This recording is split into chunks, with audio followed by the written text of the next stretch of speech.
Olá, olá, faroleiro e faroleira de plantão. Tá começando mais um Dialética do Pop pra gente falar finalmente, porque eu fui postergando esse roteiro, fui postergando chegar a falar dele por questões de que mexe demais comigo, que é um dos meus filmes favoritos do ano, que é Valor Sentimental, do incrível diretor, gosto muito dele, o Joaquim Trier, com atuações assim, ó, impressionantes do Stellan Skarsgård, maravilhoso, Ella Fleming também maravilhosa, mas um filme que fala de família. E família, você sabe, família, seja boa, seja ruim, é uma fábrica de loucura e Freud estava certo demais quanto a isso.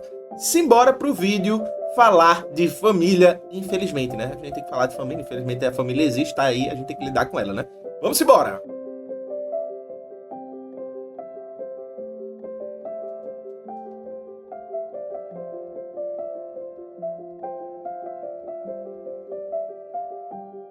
Bem, Valor Sentimental é um filme que faz muito o meu estilo de filme, né? Um filme que faz muito o meu tipo de filme, além de que eu adoro filmes com temas familiares, porque eles mexem comigo, eles tocam num lugar onde pra mim é muito frágil, é muito dolorido, que é a relação familiar. Então eu gosto muito de filmes, tanto com essa pegada um pouco mais sem pressa de desenvolver as cenas, de desenvolver as emoções, os personagens, as relações, mas também gosto desse estilo nórdico de fazer cinema, né? Norueguês e tal, que tem nessa lentidão uma peça importante para a gente ir construindo de forma paciente as emoções e os contextos afetivos de uma dada história, né? E especialmente quando a gente está falando de família, né? Quando a gente está falando de família, a gente fala sempre de algo que, querendo ou não, é muito sensível. É muito sensível, seja no aspecto positivo, onde você tem uma família, onde você se considera acolhido, onde você tem uma relação bonita de amizade com irmãos, com pai, com mãe, com tios, com primos. Mas também é muito pesado porque a família, na maioria das vezes, não é esse mar de rosas que a gente vê, talvez em uma pessoa ou outra. Geralmente a família, mesmo aquelas que aparentam maior estabilidade, maior capacidade de parecer funcional e organizada e bem, ainda assim ela vai produzindo nessa relação, porque é muito difícil ser pai, é muito difícil, especialmente ser mãe, é muito difícil ser filho, tá submetido a essa autoridade de pai e de mãe. É muito difícil. E isso produz marcas que vão ficar na vida toda. E Valor Sentimental fala sobre essas marcas. Fala sobre essas memórias de presenças, de ausências, de demandas afetivas que não são preenchidas, de demandas de reconhecimento que também não foram preenchidas, de ausências que se tornam uma presença muito pesada, de presenças que às vezes aparecem como uma ausência. O fato é que o filme de Joaquim Trier, Valor Sentimental, ele vai partindo dessa experiência, de uma experiência que é ao mesmo tempo íntima e universal, que é estar em casa. E ainda assim não se sentir em casa. Estar em família e a família não fazer da sua presença um lar. Essa fratura que aparece inclusive literalmente numa rachadura que existe crônica na casa onde os personagens moram, não explode, não escandaliza numa grande explosão afetiva, numa grande briga, mas ela tá sempre ali, como fala no filme, né? Quase que numa super câmera lenta, sendo paulatinamente cada vez mais aprofundada essa rachadura. E essa sensação vai corroendo lentamente qualquer sensação e expectativa de pertencimento familiar a algo que a gente chama de um lar. Ter um lar é algo central nessa trama de Valor Sentimental. O que a gente chama de lar não é apenas um espaço físico, né? E é engraçado porque essa foi uma das partes que mais me tocou no filme, né? Que não é exatamente a relação dela com o pai, porque por mais que seja problemática, sim, nem se compara com o que eu passei. Mas assim, não é exatamente aquela relação. É a sensação de não ter um lar. Essa sensação que me acompanha a vida inteira, assim. E que me tocou profundamente e que, ao meu ver, é a grande personagem do filme. Esse lar não é apenas físico, ele é uma experiência. Ele é uma relação. Ele produz, deveria produzir uma sensação psíquica de amparo que, a partir dessas fraturas familiares, não produz. E você fica vivendo uma vida onde você deveria se sentir pertencente naquele lugar, mas você não se sente. Você se sente sem um lar. É o lugar, né, o lar, onde o sujeito poderia existir sem precisar se justificar muito, onde o corpo relaxa, onde você pode ser você mesmo em paz, onde a palavra não precisa ser o tempo inteiro racionalizada e calculada. Quando isso falha, às vezes a falta de chão, desse chão de amparo, de acolhimento, dói mais do que o abismo visível e do que o desamparo psíquico da nossa própria existência. O fato é que o lar, a casa, a arquitetura, o lar também é vínculo, é uma arquitetura do vínculo. Como nós desenhamos o vínculo com aquilo que a gente chama de família. A casa pode permanecer intacta enquanto o lar se dissolve internamente. O filme explora, então, essa dissociação com uma delicadeza dolorosa e que produz, ao mesmo tempo que uma empatia e ao mesmo tempo que produz uma conexão afetiva, essa conexão não é uma conexão afetiva apelativa. O filme não precisa apelar. Não precisa apelar para o grande choro, para a grande briga, para o grande caos, para a grande ruptura.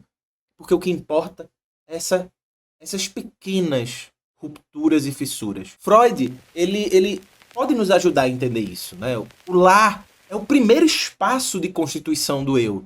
É lá que nós construímos os primeiros circuitos de desejo, é lá onde a gente é inserido na linguagem, no mundo, é lá onde as nossas demandas de sermos reconhecidos como filho, como ente que precisa ser acolhido, que precisa ser cuidado, que precisa de amor. É ali que essa estrutura primária é formada.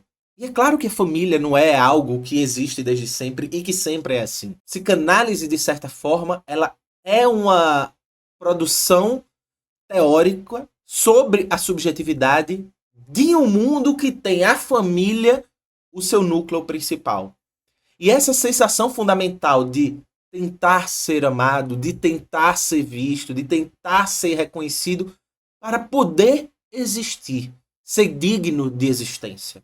É por isso que quando isso se quebra, muitas vezes aparece como na personagem, e que também é um sentimento muito presente na minha vida, de que não somos tão dignos de existir assim. Não somos tão importantes assim para ser reconhecidos ou dignos de cuidado. O resultado, muitas vezes, pode ser uma vida adulta marcada por uma pergunta silenciosa: onde posso, finalmente, repousar e ter um lar? E ter um lar significa se permitir ser amado depois de uma vida onde você não conseguiu se preencher de amor, de cuidado. No filme Valor Sentimental, o pai não é simplesmente um sujeito ausente no sentido físico, né? Como todo pai, né, some, desaparece ou morre, como é o caso do meu pai, né? Que não me abandonou porque morreu antes de me abandonar, como foi com meus irmãos. O fato é que o pai, ele, mesmo que numa ausência, isso tem uma presença. Essa ausência ocupa um espaço. Ela produz uma carga de energia, ela produz uma demanda psíquica. E, no entanto, algo fundamental não está. Você vive uma vida entre a ausência de um ente que deveria lhe amar, lhe cuidar, estar com você, produzir com você um lar, e uma presença assombrosa, aterradora, que não acolhe, que não reconhece, que não sustenta o vínculo a tal ponto que some em ausência. A ausência do pai, portanto, não é ausente. Ela é uma ausência presente para a vida toda. Essa é a forma mais complexa de ausência é justamente essa ausência que tem presença, ou a presença de uma ausência. Não a do corpo que falta, do afeto que não se coloca, mas a criança que vê o pai, escuta sua voz, sente sua autoridade, mas não encontra nele o espelho que confirma a sua existência. Essa transferência que produz uma relação presente, onde você pode confiar na presença daquele ente, porque ele foi embora, ele é ausente. Em termos freudianos, a gente pode dizer que a função paterna deveria organizar, dar contorno ao desejo, introduzir o limite como estrutura, mas quando esse limite vem desacompanhado de calor simbólico, de calor afetivo, de uma forma de relação, o que a gente vê é que há um desamparo enorme, um desacompanhamento onde o reconhecimento, a troca afetiva, as trocas amorosas ruem, ficando apenas vazio. Esse vazio que é extremamente determinado por essa ausência. E aí a ausência vai ganhando densidade traumática e valor sentimental. Porque não é possível nomeá-lo com clareza. Afinal de contas, o pai ausente aparecia vez ou outra, é amoroso, é inteligente, é sagaz. Porém, como alguém que estava ali pode ser ausente? Como alguém que é ausente pode ser presente? Como explicar que a dor não veio da falta de presença física, mas principalmente da falta de presença emocional? Essa ausência que existe produz uma marca profunda na personagem principal de valor sentimental. O pai torna-se uma figura central justamente por ser ausente, porque não sustenta esse vínculo familiar. A personagem principal cresce orbitando essa lacuna, tentando decifrar esse enigma. O que faltou para que eu fosse vista por ele, se como ele mesmo diz, nós, filhas dele, somos o maior presente que ele teve na vida, mas ele não estava lá para receber esse presente. A presença paterna demandada pelas filhas, forte e estruturante, pode ajudar a organizar a vida psíquica pela via, né, dessa função paterna, né? E aí função paterna não se confunde com o masculino e o feminino na psicanálise, e a gente pode falar disso um outro vídeo, em outro momento. Ela nesse caso não oferece abrigo, mas oferece um vazio em torno do qual a subjetividade que vai se produzindo através dessa dor, dessa ausência, se constrói. É um centro que não acolhe, é uma presença que não cuida, que não produz uma relação. E ainda assim, apesar de todas essas faltas, tudo parece girar em torno do pai, em torno dessa necessidade de tentar se caber no silêncio do pai, de tentar se culpar pelo silêncio do pai, ou de tentar odiar o pai sem conseguir, porque afinal de contas há sempre a esperança de que o pai seja finalmente o pai que você tanto demandou. Há algo emocionalmente devastador, então, nessa configuração. Amar alguém cuja presença não conforta. A personagem não sofre apenas pela ausência do pai. Ela sofre pela espera constante de que em algum momento essa ausência se transforme na presença e produza finalmente um lar. No caso de valor sentimental, finalmente esse lar é construído, mas apenas na ficção, na produção de um filme. E essa esperança é o que torna a ausência tão presente. Para quem já teve a oportunidade de viver essa sensação, é das piores possíveis, né? E desculpe se eu me emocionar um pouco. Porque enquanto se espera aquela demanda afetiva, emocional, de cuidado, de reconhecimento, de troca, enquanto se espera isso, enquanto essa presença não comporta uma presença de fato, ela é apenas um desejo de algo que flutua num vazio. Não há nada que sustente esse desejo. Você espera que esse desejo por essa troca paterna ou materna, né, no meu caso, se transforme em algo realmente numa relação, em algo que a gente possa chamar de uma família. de um lar que acolhe e que produz cuidado mútuo, né? E essa confiança no vínculo. Então, o valor sentimental com delicadeza, porém com o peso necessário, vai elaborando essa ausência absoluta. Porque ela não permite um luto claro. Ela não permite que simplesmente você deixe para trás esse pai e siga a vida sem ele. O fato é que o pai foi grande demais para ser ignorado.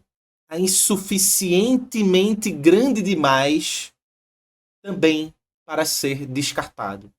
Ele marcou sua vida não porque ele fez em excesso, mas pelo que ele não conseguiu oferecer, pelo um excesso de vazio.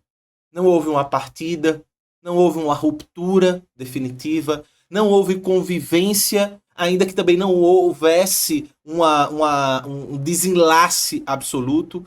E disso faz uma confusa solidão em que, de certa maneira, o pai está ali, mas nunca esteve. Essa presença do vazio que traumatiza, aquele que, estando ali, não sustenta um vínculo, um vínculo que lhe é prometido pela própria promessa que a família produz, de que é assim.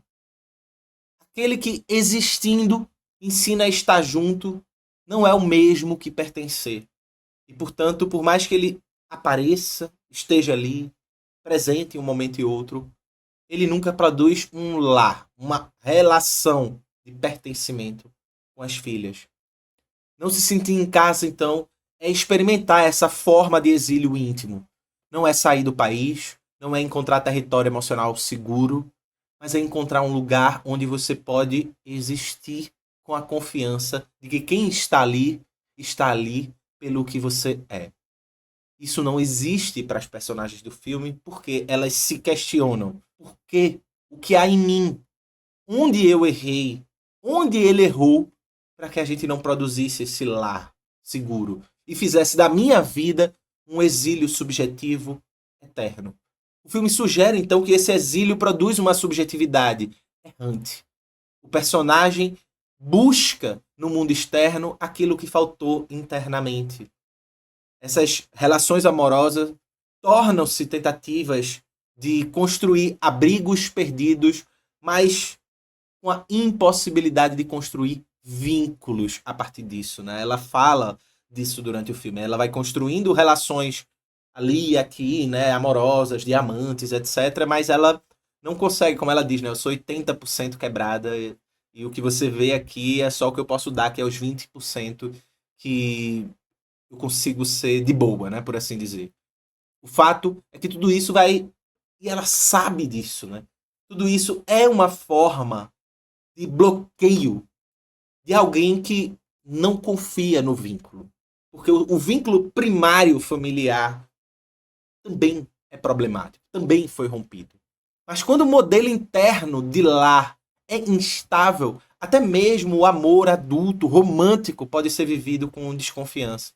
O sujeito teme que o chão se abra novamente e que essa grande ruptura, essa grande ausência se imponha de novo. E você se fecha para a possibilidade de amar. O apelo emocional aqui é profundo. A casa da infância deveria ser o lugar de repouso, o lugar de construção de memórias que nos vinculam a outras pessoas. Mas quando não é, o mundo inteiro parece provisório. O mundo inteiro parece um exílio. O filme trabalha no silêncio, no que não é dito, no que não está explícito. O que não é dito pesa mais do que qualquer confronto e qualquer psicanalista sabe disso, né? O silêncio cria uma distância, mas o silêncio também poderia aproximar. E o filme sabe trabalhar esses momentos onde o silêncio aproxima e distancia. Freud descreve, né, o recalque, né, o principal conceito de Freud durante muito tempo, como o mecanismo central da vida psíquica. Né? Aquilo que é doloroso demais, vergonhoso demais, que a gente tem ojeriza demais, é empurrado para o inconsciente. Mas o recalque, ele retorna, né? O retorno do recalcado, na forma de ansiedade, irritação, melancolia, depressão, pensamentos suicidas, etc., na forma de sintoma. O sintoma é o retorno do recalcado. Crescer num ambiente onde emoções não são nomeadas ensina a criança a calar. Crescer num ambiente onde você não pode perguntar pelas relações, construir uma relação, entender o porquê daquelas relações, vai produzindo esse aprender a calar. Não aprender a desenvolver uma linguagem afetiva. Ela aprende que certos sentimentos são inconvenientes e o preço para lidar com essa inconveniência, com essa dor que lhe come por dentro, é o preço do silêncio. É a dificuldade, inclusive, de reconhecer a própria dor e o de quão profundo essa demanda desse amor, desse pai em valor sentimental, produz nela um sintoma bastante pesado e dolorido. A herança do silêncio, portanto, é cruel. Gera adultos que sentem intensamente, mas não sabem expressar como necessariamente. Que desejam proximidade, mas temem o confronto, como vai sendo construído ali em valor sentimental. Claro que isso não é generalizado, tá, gente? Mas como foi construído ali no filme, e isso faz todo sentido, né? O lar instável não marca apenas a memória, marca o corpo, a postura tensa, a ansiedade, as crises de ansiedade, o olhar atento, a respiração curta, são vestígios dessa infância, né, que vai sendo construído pela personagem, onde era preciso antecipar riscos emocionais para você não desabar. A teoria psicanalítica reconhece que o trauma não é um evento extraordinário que marca a nossa existência. Ele vai sendo cumulativo. Ele tem vários tempos. Ele volta. Às vezes acontece algo e aquilo ali não lhe marca de hipótese alguma, e tempo depois aquilo volta e marca de alguma forma. E, portanto, o trauma não é um grande evento. Ele vai se acumulando em pequenas decepções, em repetições de tentativas de construir esse lar que naufragam, em pequenos traumazinhos, por assim dizer, que somados moldam a nossa personalidade definitivamente. O filme, para isso, não dramatiza excessivamente. E é isso que eu amo no filme. Assim, um bom filme, para mim, inclusive, ele não precisa apelar ao sentimentalismo, né? Ainda que, em alguns momentos, uma grande explosão de emoção seja necessária. Mas um bom filme não precisa colocar aquilo só para existir no filme, né? E o fato é que, sem precisar tornar tudo um melodrama, o filme sugere, ele confia na inteligência do espectador. E é nessa sugestão que sentimos o peso. O personagem parece carregar algo invisível, um cansaço antigo, que você vê na atuação brilhante da Ella Fanning, né? O filme, portanto, traz algo profundamente comovente na ideia de que alguém nunca teve plenamente um lugar para descansar, um porto seguro familiar.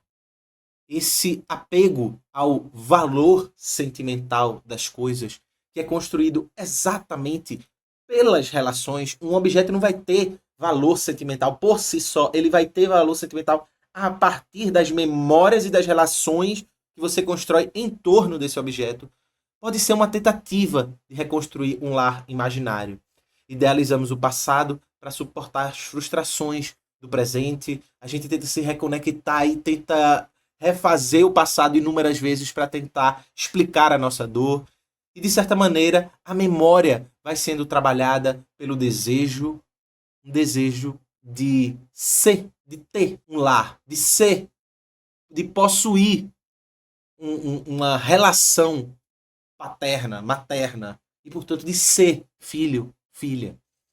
Lembremos não apenas o que foi, mas o que a gente gostaria de ter sido. E, portanto, a memória trabalha com esses dois tempos. O que foi, o que a gente gostaria que tivesse sido. O filme evita tanto a acusação ao pai, ou à filha, ou à mãe, ou à avó, né, que é uma peça importante para entender também o filme. Mas ele mostra que revisitar a casa é enfrentar fantasmas. Memórias são fantasmas. Mas também reconhecer a humanidade nas falhas. Como entender que essas mesmas falhas humanas que produzem essas dores, esses traumas, esse sofrimento em mim, são frutos de uma pessoa que é uma pessoa, que erra, que também teve uma mãe, que também teve um pai, que também produziu dor e assim por diante. O retorno não resolve nada. Não basta voltar ao passado, mas o retorno, lembrar, revela. Pensar a história revela a humanidade que existe em nós. E é o primeiro passo para começar a elaborar toda essa história. Um dos gestos mais maduros do filme é justamente recusar a caricatura. O pai falha, mas não é desumanizado. Ele não é tratado como um lixo de pessoa por conta disso, né? Ainda que é isso, né? O lugar do pai que falha é muito mais admissível do que o da mãe que falha, né? E no filme, a mãe que falha para o filho também aparece de certa forma, ainda que muito menos, mas que também dá uma densidade nesse lugar do pai, né? Então, ele próprio é incapaz de oferecer o que talvez nunca recebeu. Ele próprio, talvez, esse pai também esteja esperando esse lugar, esse lar, essa presença materna, que na verdade se realiza para ele como ausência e culpa pela ausência. Ele se culpa pela ausência, isso não precisa ser dito no filme. Essa compreensão não apaga a dor do filho, nem apaga a responsabilidade do pai perante o que faz com as filhas, mas introduz complexidade.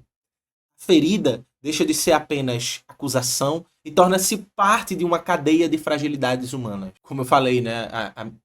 A minha mãe também teve uma história pesada. Isso não desresponsabiliza o que ela fez, mas humaniza a pessoa que fez o que ela fez, né? Esse algo emocionalmente poderoso nesse processo de humanizar, de entender que somos todos frágeis, de que eu um dia vou sim eventualmente errar, machucar alguém, ferir alguém e que alguém eventualmente vai me ferir e que isso não significa que somos monstros, ainda mais nessa época de superacusação de que tudo é cancelamento, etc. Somos humanos, nós erramos, nós vamos ferir outras pessoas, nós vamos produzir decepções, nós vamos errar, mas somos humanos. Você vai errar, eu vou errar, todos nós erramos. Claro que a gente tem que se responsabilizar pelo erro, tentar melhorar, mas isso nunca vai eliminar o fato de que nós somos humanos. Nós somos vulneráveis. Nós somos frágeis e nós somos falhos. Isso é importante entender para que a responsabilização não se transforme em mera culpabilização. Se a infância não ofereceu esse lar sólido, resta ao adulto a tarefa de construir um. A irmã da personagem principal conseguiu, e ela tem as suas dores. A personagem principal não. Ela não entendeu ainda que o principal lar, talvez, não está fora, está dentro. Ela precisa produzir espaços de acolhimento, de cuidado, de reconhecimento que fujam da demanda que não vai ser mais preenchida, né? Aquela demanda infantil, né? Infantil não no sentido pejorativo, né? Infantil no sentido da sua demanda desde criança, por esse lugar, por esse lar, por esse acolhimento, não vai ser preenchido por nada. Nada vai preencher a ausência que esse pai deixou. O peso da presença dessa ausência que esse pai deixou nunca será preenchido. Mas isso não significa que você não possa produzir acolhimento, relações, trocas em um lar. Elaborar. É preciso elaborar essa dor que não vai ser curada porque nada vai suprimir isso. Essa dor, cura para essa dor é aprender a lidar com ela de outras formas. Contar a mesma história de outras maneiras e transformar a repetição que nos leva ao sofrimento em palavras que elaborem esse sofrimento. É reconhecer que a dor sem precisar repeti-la compulsivamente. É dizer, isso dói, isso até hoje me dói, mas isso não me resume.